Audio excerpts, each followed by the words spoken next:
Hello दोस्तों, प्यारे बच्चों। मेरा इस चैनल में आपका स्वागत है। आइए आज की वीडियो में मैं जो है आपको जवाहर नवोदय विद्यालय प्रवेश परीक्षा के संबंध में ये वीडियो बना रहा हूँ। आप इसको अंत तक देखिए, निश्चित रूप से आपका समझ अच्छा से बनेगा।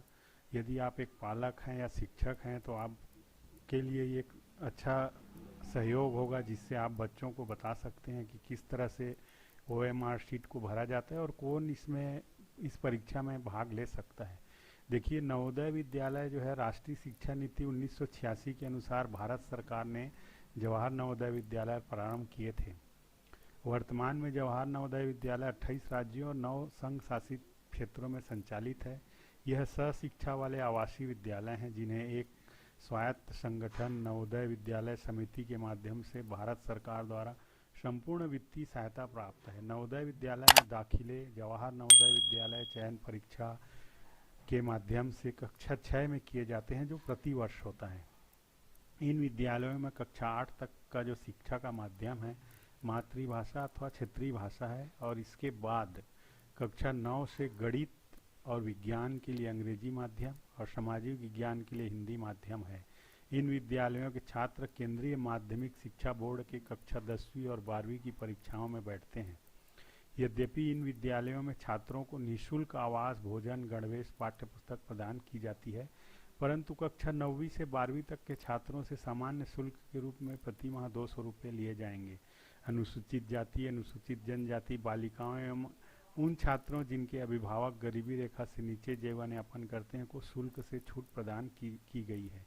देखिए, इसमें जो पात्रता है आवेदन की, उसके बारे में मैं आपको बताता हूँ।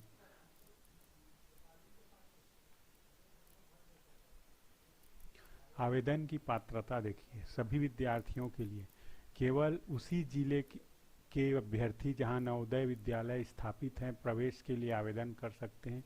लेकिन उन जिलों के लिए जहां की जवाहर नवोदय विद्यालय प्रारंभ होने के बाद जिले का विभाजन हुआ है, जवाहर नवोदय विद्यालय चयन परीक्षा में प्रवेश हेतु जिले की सीमा के अनुरूप विद्यार्थियों को पात्रता रहेगी।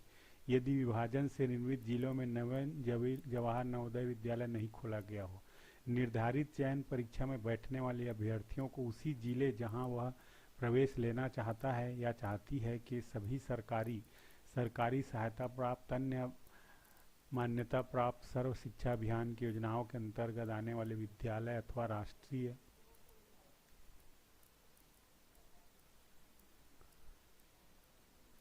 मुक्त विद्यालय संस्थान से योग्यता प्राप्त प्रमाण पत्र B सहित शैक्षणिक सत्र के दौरान कक्षा 5वीं में अध्ययनरत होना चाहिए। सरकार अथवा सरकार की ओर से अधिकृत किसी एजेंसी द्वारा मान्यता प्राप्त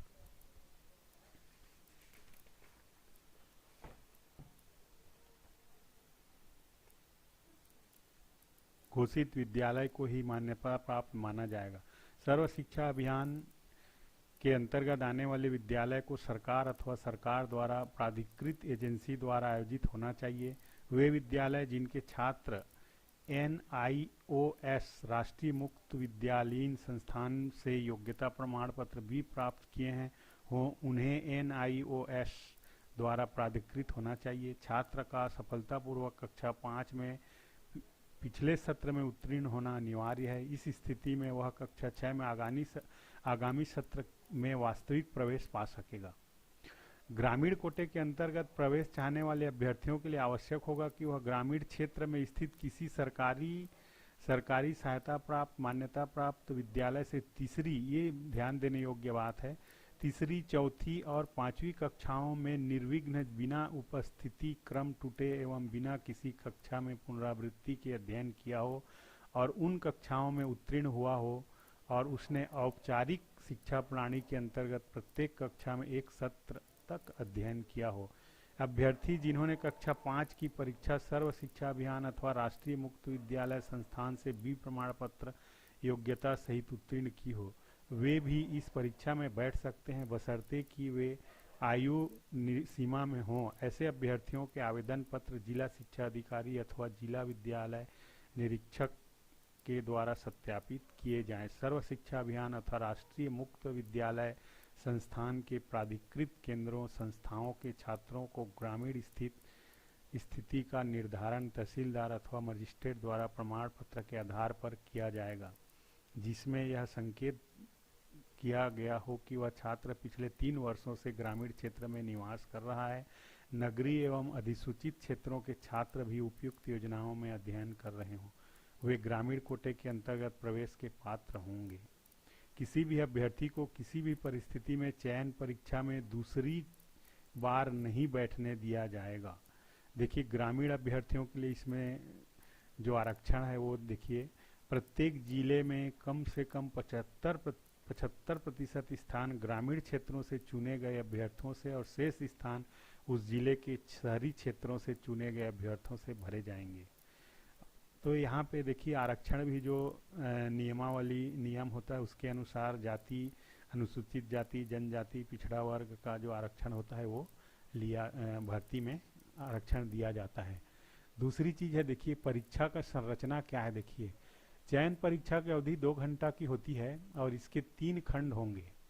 प्रत्येक खंड में केवल वस्तुनिष्ठ प्रश्निष्ठ प्रकार के प्रश्न होंगे। प्रश्नों की कुल संख्या 100 होगी और अधिकतम प्राप्तांक भी 100 होंगे। प्रत्येक प्रश्न 1 अंक का होता है। देखिए, प्रश्नों की कुल संख्या जो है 80 होता है। यहाँ पे ध्यान देंगे, कुल प्रश्नों की संख्या 100 दे दिया है जबकि 80 होता है ये। और क्या क्या होता है, देखिए मानसिक योग्यता परीक्षण जो है खंड 1, ये जो है 40 प्रश्न होता है, 50 अंक। अंकगणित का जो है वहाँ पे 20 प्रश्न होता है, 25 अंक। और भाषा परीक्षण जो है 20 प्रश्न होता है, 25 अंक का। देखिए 40, 20, 60 और 20, 80 प्रश्न होते हैं और कुल जो है 100 अंक का। प्रत्येक अभ्यर्थी को एक ही परीक्षा पुस्तिका दी जाएगी। इस परीक्षा पुस्तिका में 3 खंड होंगे। उत्तर अंकित करने की विधि देखिए, इसके बारे में भी आपको मैं समझ बनाता हूँ।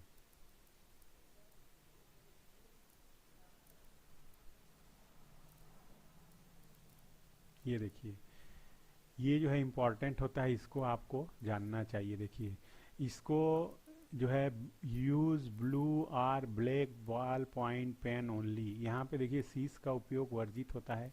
केवल नीले काले बॉल पेन से सही गोले को गहरे निशान से भरिए। इस पर आपको, यदि आप एक पालक हैं, टीचर हैं, तो आपको बच्चों को बार बार इसको अभ्यास कराना चाहिए। नीचे दिए गए रिक्त स्थानों को केवल नीले काले बॉल पेन से भरें।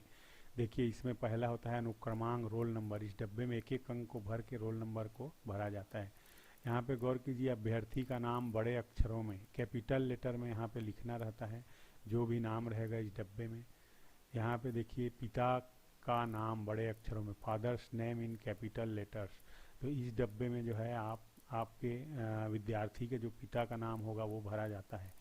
दूसरी चीज़ यहाँ पे देखेंगे, एग्जाम्पल दिया हुआ है कुछ भरने का। इस पर आपको बच्चों को बहुत ज़्यादा अभ्यास कराने की आवश्यकता रहता है। जैसे देखिए, यहाँ पे रोल नंबर भरना है। देखिए, तो 1-1 अंक एक डिब्बा में ऐसा भरा जाता है। जैसे ये कोई भी विद्यार्थी का ये रोल नंबर है 1732 तो यहाँ पे 1-1 जो डिब्बा है 1 में यहाँ पे ब्लैक या ब्लू जो बॉल पेन होगा उस पर सावधानी से ऐसा भरना है, ना तो ये डब्बे से बाहर जाए, ना डब्बा आधा भरा है, पूरा पूरा ऐसा।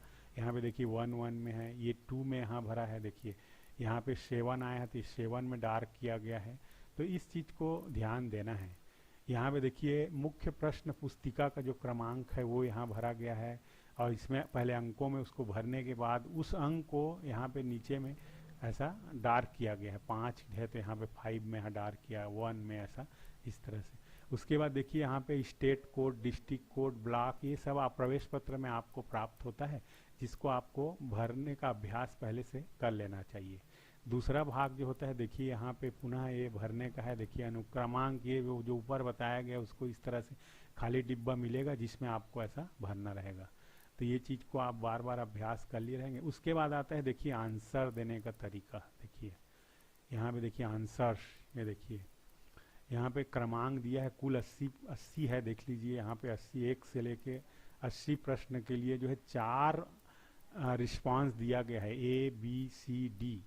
तो यहाँ पे आप देखेंगे कि आपको जब लगता है कि उस प्रश्न जैसे प्रश्न 1 का यदि आंसर A है तो आप A को डार्क करेंगे, B है तो B को डार्क करेंगे। लेकिन याद रखेंगे कि ये जो चार आंसर है, रिस्पांस है ए, बी और ये सी और डी, ये चारों में से एक ही को आपको डार्क करना है।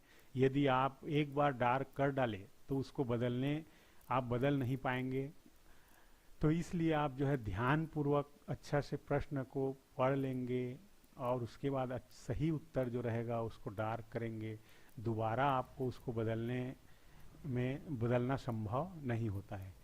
तो ये वीडियो जो है आपके लिए, मैं समझता हूँ आप बहुत ही सहायता मिलेगा, आपको अभ्यास कराएंगे। और मैं जो है इस सीरीज में आपको जो मानसिक योग्यता है और गणित है, इस पर मैं आपका वीडियो लगातार बनाऊंगा। मेरा इस चैनल को आप यदि नए हैं तो सब्सक्राइब नहीं किए हो तो कर दीजिए, आपके पास नोटिफिकेशन जाता रहेगा। धन्यवाद।